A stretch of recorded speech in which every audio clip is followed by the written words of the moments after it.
Here we are for chapter 15, section 2, and today we're going to talk about oil, where it is, how we get it, some of these things. Now, when we talk about oil, conventional crude oil is still very abundant out there. Now, with conventional crude oil, this is what we think of. We have, we're drilling it down, pumping it out of the ground, piping it, putting in tankers, what have you.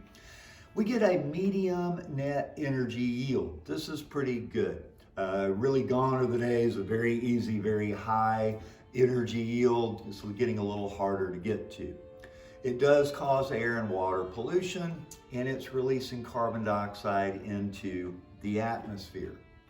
Now, unconventional heavy oil, which we're getting from the shale rock and our oil sands, some of this aspect of fracking, with that we have potentially very large supplies, but it is a lower net energy yield and it has a much higher environmental impact. So we're going to kind of look at and compare these two. Now, we depend very heavily on oil. So crude oil, petroleum products, gasoline, diesel, what have you, lots of different things actually. These contain combustible hydrocarbons. That's what we're after. Remember, oil is an organic molecule. It comes from organisms, dead organisms, so this carbon-based life forms, that's what we're after. Now we can talk about peak production. This is the time which production from a well declines. So after peak production, we're getting the most out, and it gets harder and harder to get oil out until eventually the oil wells run dry. There's no more oil in this field, if you will. Now, crude oil cannot be used as it comes out of the ground. We have to refine it. We have to refine it, heat it up, treat it in order to get this high quality energy, and that's what we're after. Along with getting this high quality energy, whether it's gasoline or petroleum or aviation fuel, etc., we also get petrochemicals. These are byproducts like plastic that we get out of the oil. Not the parts we really want, but we can still find them useful. So let's take a look at a refinery. So here's a diagram back here. These things can be as high as 9 stories tall. What we do is we take advantage of boiling points. Some things have a higher boiling point, those things way at the bottom, like asphalt or like grease and wax, takes a lot of heat to get those things to boiling. Other things have a very low boiling point, like the gases, some of the natural gas, whether it's liquid petroleum gas, natural gas, etc., they have low boiling points. At the very top, the lowest boiling points are the gases. Then we have gasoline, aviation fuel, heating oil, things that we might use to run a furnace, diesel oil, all the way down to asphalt.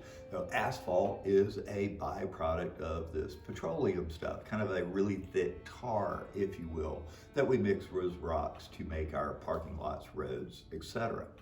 The next picture back here is an actual refinery. So this is one in Texas. So some of those really tall buildings, that's what they are. They're these refinery processes where we're pulling off materials at the different levels, and we sell that. Different people need different aspects, different entities, and we can sell it for different prices, just depending on what we need. So we're pulling the crude oil, but we're making lots of different products. It's not just gasoline. Now, are we running out of crude oil? Not really, but we have to look at it in kind of 2 different ways, if you will. We have the conventional and we kind of have our heavy oils. Proven oil reserves. These are our available deposits. In other words, okay, we know there are 15 million barrels of oil left in this oil field. We know there are 52 million barrels in that field, etc. Proven oil reserves. Now, the OPEC countries, there are 12 countries like Saudi Arabia, Abu Dhabi, Angola, Venezuela, that control 82% of the world's proven oil reserves.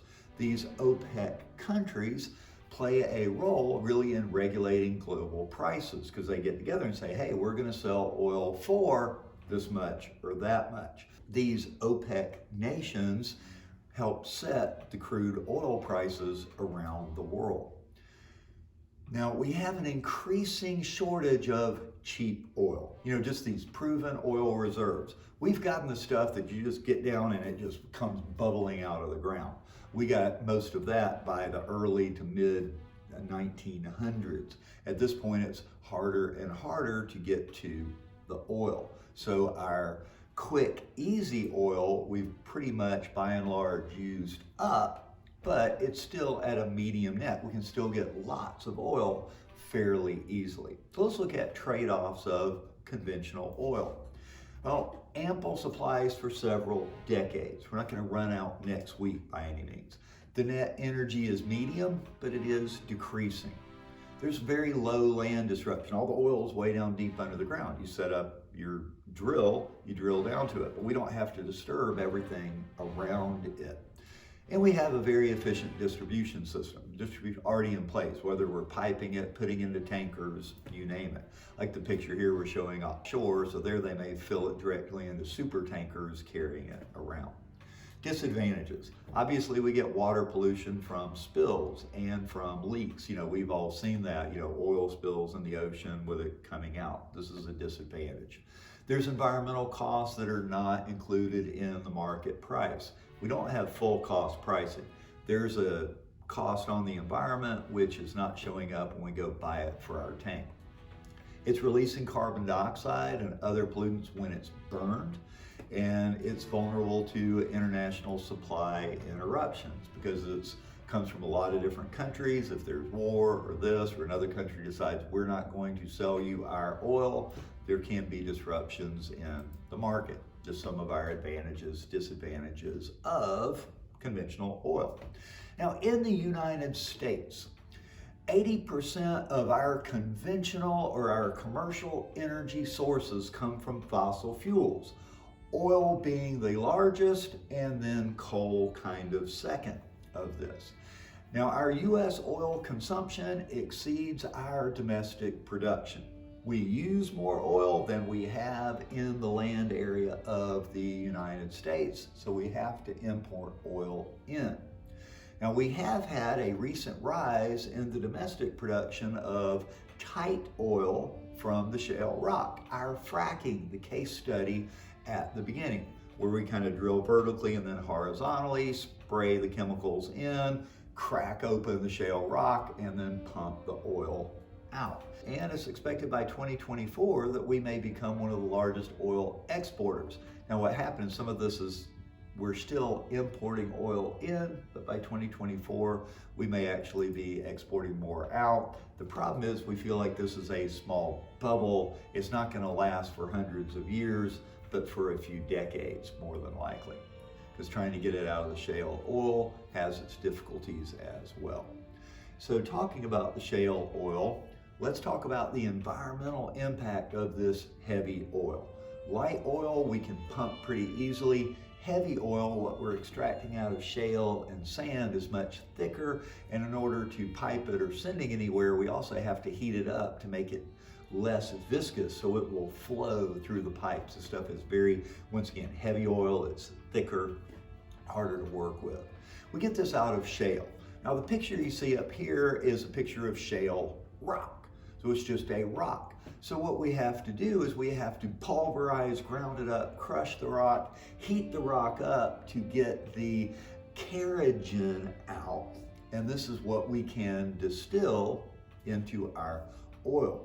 Normally, we would have oil between layers of rock. In this case, we have oil trapped inside the rock.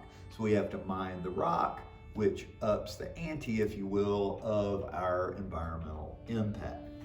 We also have oil sands. So we have oil in shale rock. We also have oil trapped in some sands. These contain bitumen. Now, there are extensive deposits of this in Canada as well as in Utah in the United States, just to name one area. But for the extraction of it, you can look from the picture. It is strip mining. It's in the sand, so we got to clear all the trees, whatever growth is on the land.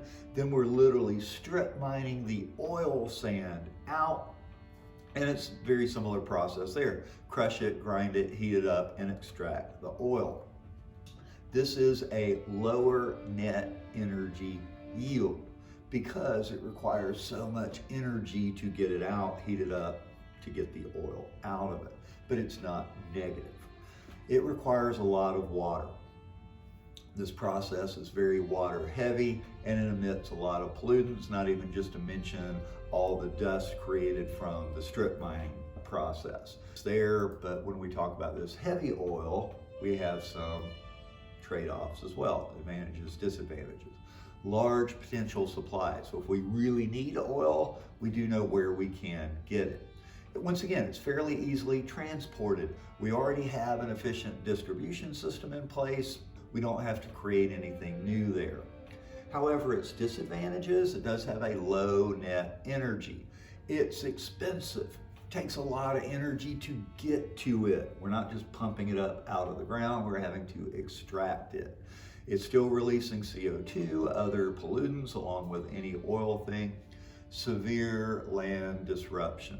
All right, strip mining. We're cutting everything down, stripping the soil off, destroying everything in its wake, and then we get a lot of water pollution. Water pollution and all the other normal means, leaking, getting into it, spills, and also it just uses a lot of water in the process. Well, that wraps it up for oil. Talking about conventional light oil as well as some of the unconventional heavy oils that we can mine and extract. Medium for one, low energy for the other. Come back next time and we'll talk about natural gas. Take care, guys.